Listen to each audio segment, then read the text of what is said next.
You might have seen her on Power or the hit show Power Book 2 Ghost. We all have watched her continue to grow and step into her own on the big screen.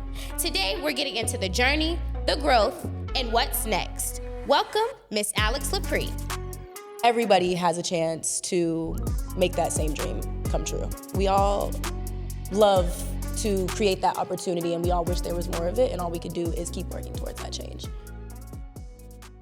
Hello, everyone. Welcome to the EnterLinkd Podcast, where talent meets opportunity. I am your host, Courtney Owens. And for those of you who don't know, EnterLinkd is a network built for entertainment, connecting actors, creatives, and casting all in one.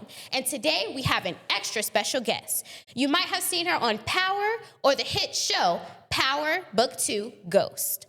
We all have watched her continue to grow and step into her own on the big screen.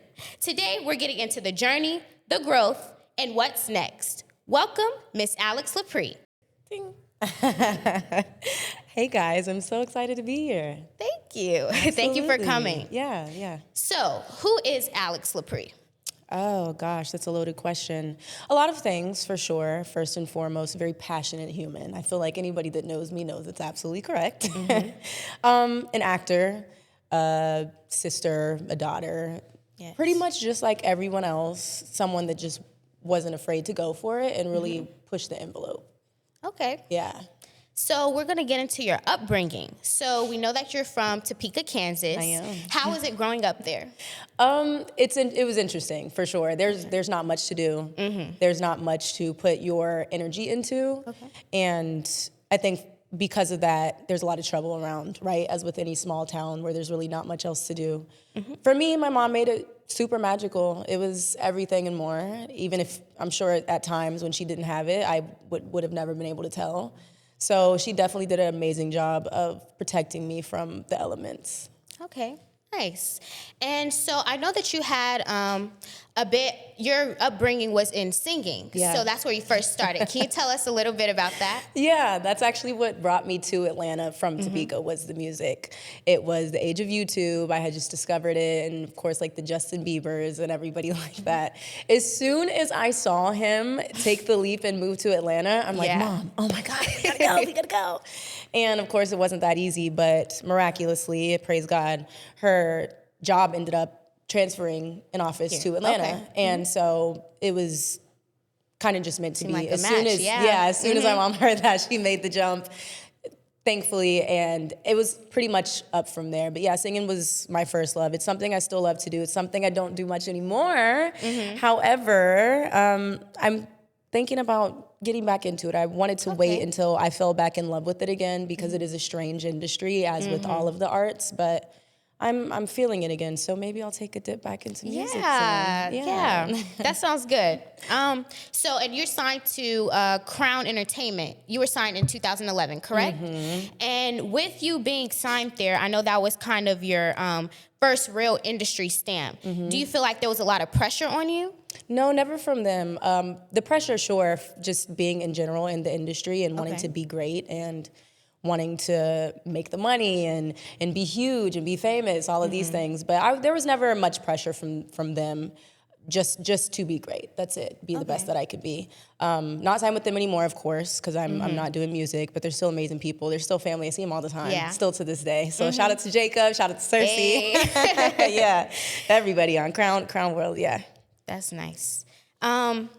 And with you going from the music industry to the acting industry, did you feel like you had to prove yourself as an actress? I don't even think I was concerned about that at that point. I was more so trying to just figure everything out because they are completely different.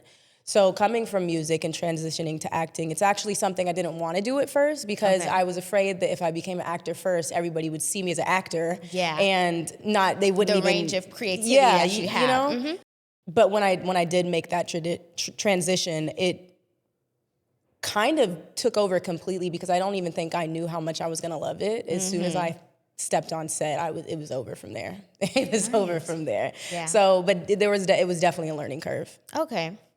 And beginning some of your acting roles, you have the role in Den of Thieves. Can you discuss that a little bit? Yeah, that was, I would say, my first. I had been on some big sets before, but this is when it kind of clicked for me. Okay. Den of Thieves was a huge set with A-listers, 50 Cent, Gerard Butler, Pablo Schreiber. I mean, like, heavy hitters. So it was a little bit intimidating, but I feel like the great thing I had on my side was that I was really young when I started. Yeah. And I feel like when we're young, we don't submit to fear as much. You know, as little kids, it's like, well, I'm about to come on here and do my thing. Exactly. Okay, so bump whoever else is in here. Yeah. I want to be right up there with them. It was oh God, amazing though. I learned, just soaked everything up like a sponge. Yeah, that's what I was going to get into. Like, you were able to use that time to be a sponge, you know, from those around you. So that's good. Yeah. And it, if I'm not mistaken, it led into one of your bigger roles on Power, correct? Yeah. So they actually, 50 came into my audition in person for Den of Thieves, which was crazy. Right? Yeah. Because there was no warning for that. You didn't just walk in 50 Cent being 50 Cent. And it's like, oh Surprise. my God. From there, I was familiar with the Power universe, but I really didn't know like the scope of the Black history of it all. Okay. And I just fell in love with the way 50 moved. Like, he was just so player, so tough, so smart. And there's so much more to him, I think, than what people even can see from the outside. So I kind of was like, okay, well, he's dope. I'm about to go where he's going. Yeah. That's when I learned that he was on Power. And when I got the audition, we had waited. I had my manager checking in. We waited years and years. And there were so many roles. They're like, oh, no, not yet. And then they sent over Effie. Yeah. And I'm reading over the breakdown and all of the notes and things like that. And she was perfect, but when I tell you everything the day of went wrong of my audition, every single thing. I turned it in late. We were moving, so my Wi-Fi was disconnected. We couldn't send in the damn tape because the Wi-Fi was disconnected. My camera broke, so we had to do it on an iPhone. And there were like 6 people in the room as I did my audition because we were moving, so like I was irritated. But I think that helped the tape because in the thing I was supposed to be irritated, so. Yeah. And look, you came out on top, so yeah, that was good. Yeah. And with your character, Effie, in Power, so you play someone who is a ride-or-die girlfriend, and oftentimes in Black culture, that kind of mentality of going through hardships in relationships is seen as a requirement for love. So what advice would Alix give to the young women in our culture to counteract this? If I could say one thing, it would probably be, I don't want to say anything cliche like fall in love with yourself, but it really is those things.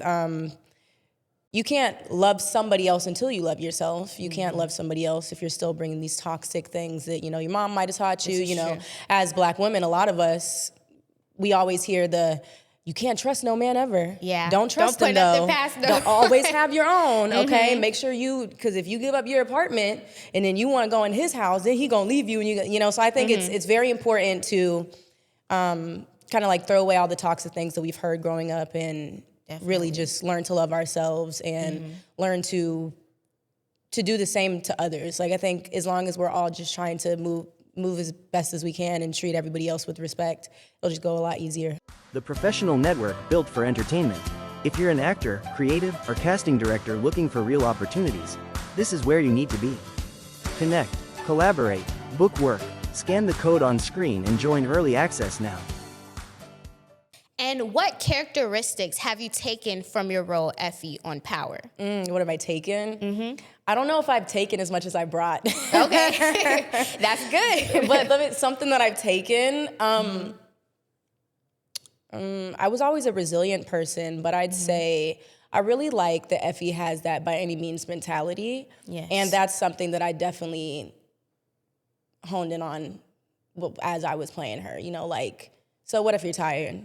So what if you're scared? So what if you're cold? You don't want to go to the gym because it's cold outside, but you be at the club in heels and a miniskirt and it's cold outside. Like, you got to get everything you need to get done. You got to get it done when it needs to be done. Definitely. No excuses. Yeah, and that's a good trait to pick up because resilience is always a thing that we need. Absolutely. So. Yeah. And then, so for the next question, we have, your character Effie really puts us through an emotional ringer. So 1 minute she's in love, the next she's furious, and fans get to see a huge range from you. So after having a role where you could showcase all of these layers, what kind of role would excite you next?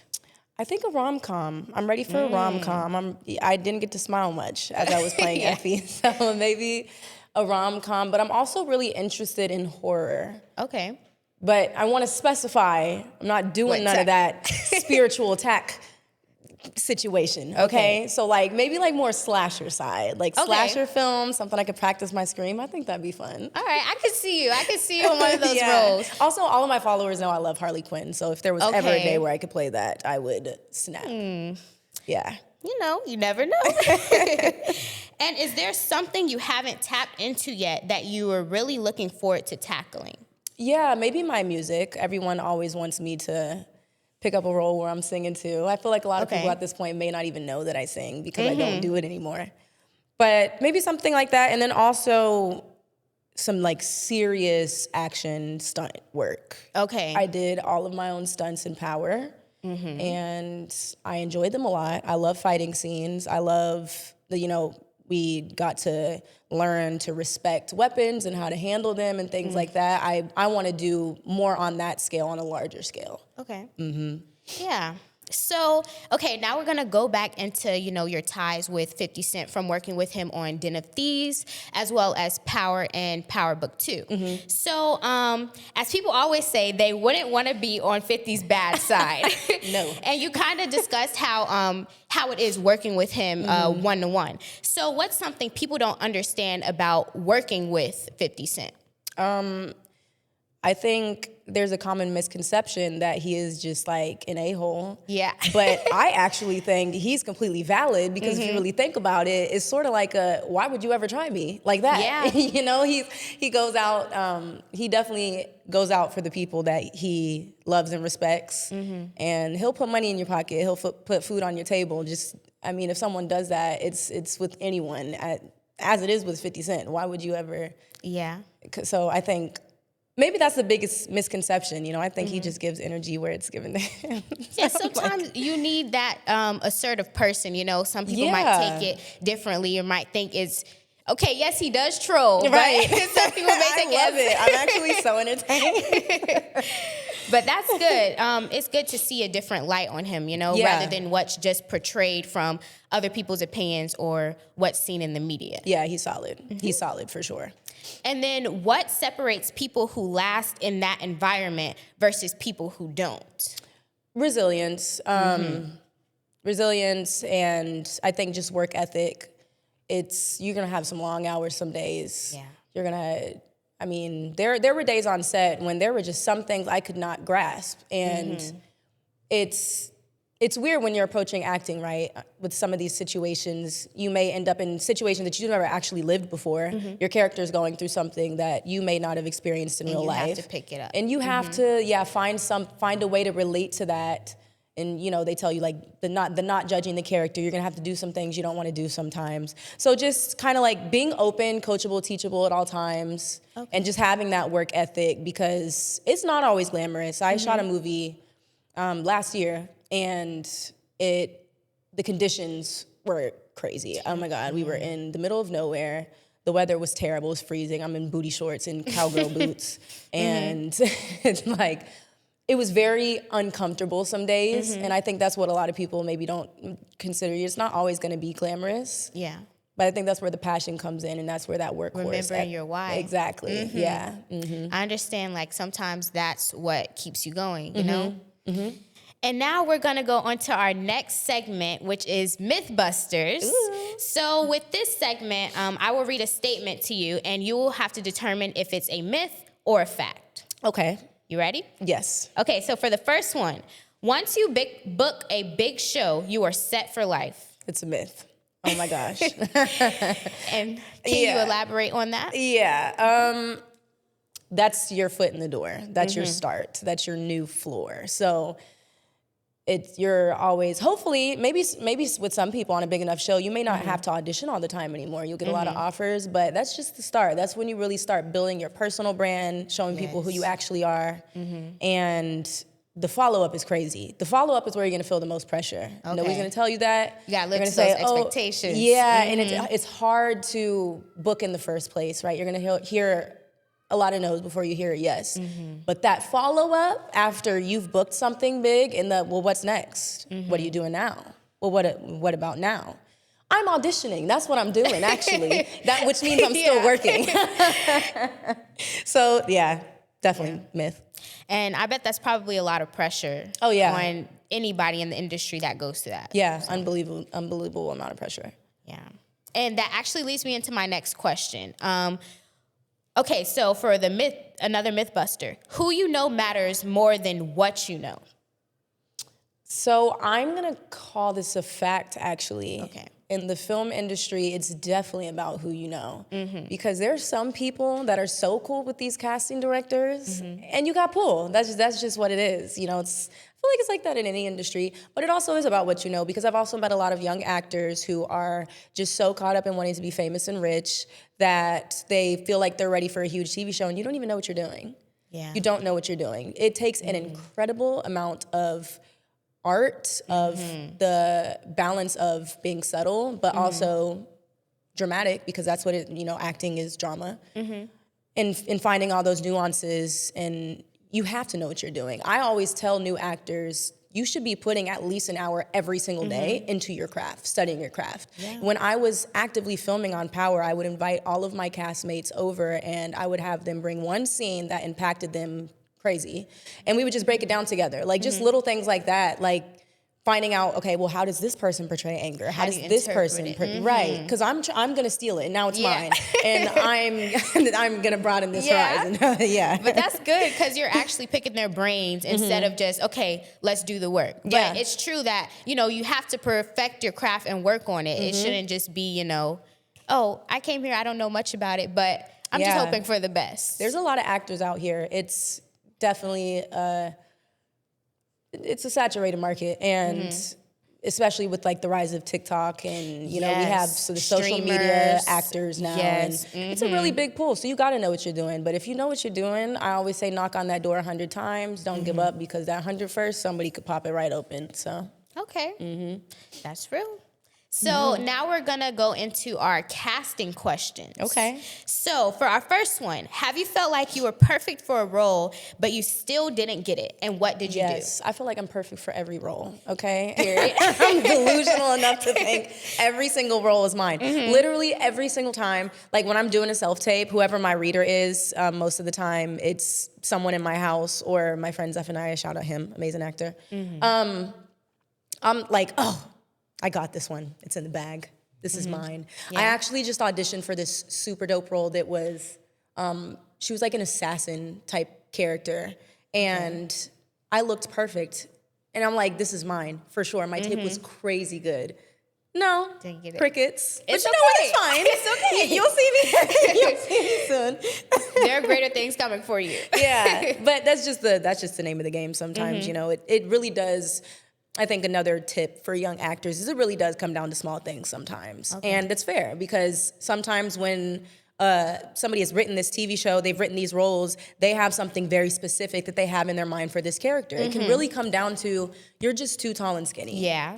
I want them to look younger. I want them to have dark features, not blonde. Like it comes down to little things.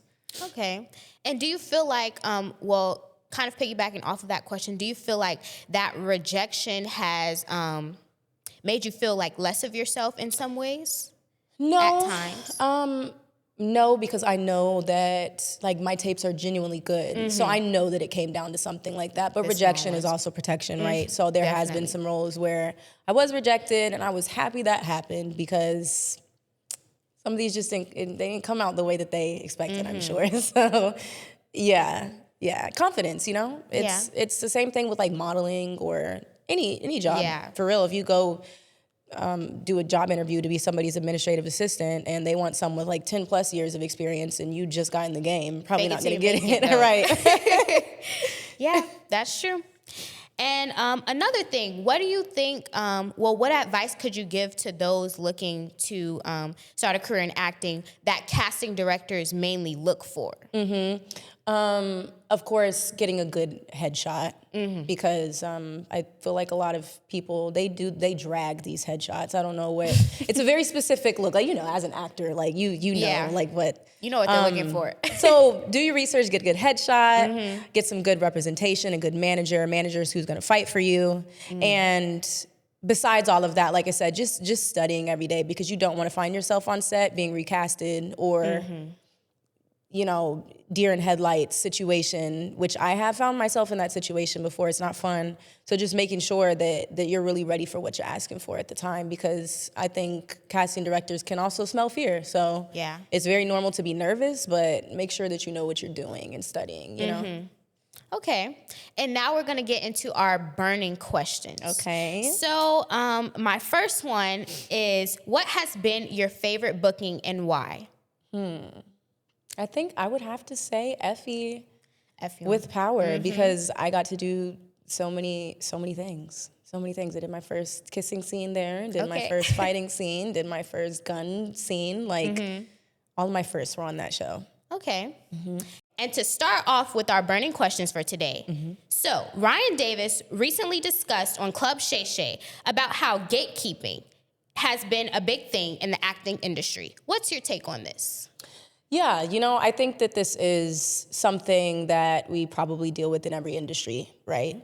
And we all wish that these are things we can change, because it is really important to have these kinds of roles out there for people that are, you kind of go through that cycle where they're like, okay, well, we're looking for an actor with experience, but how do I get experience if everybody wants an actor with experience? How do I get a role if everybody, it's like this never-ending cycle, which is what's so dope about what you guys are doing, because then everybody has a chance to make that same dream come true. So, yeah, we all love to create that opportunity, and we all wish there was more of it, and all we can do is keep working towards that change. Yes, thank you.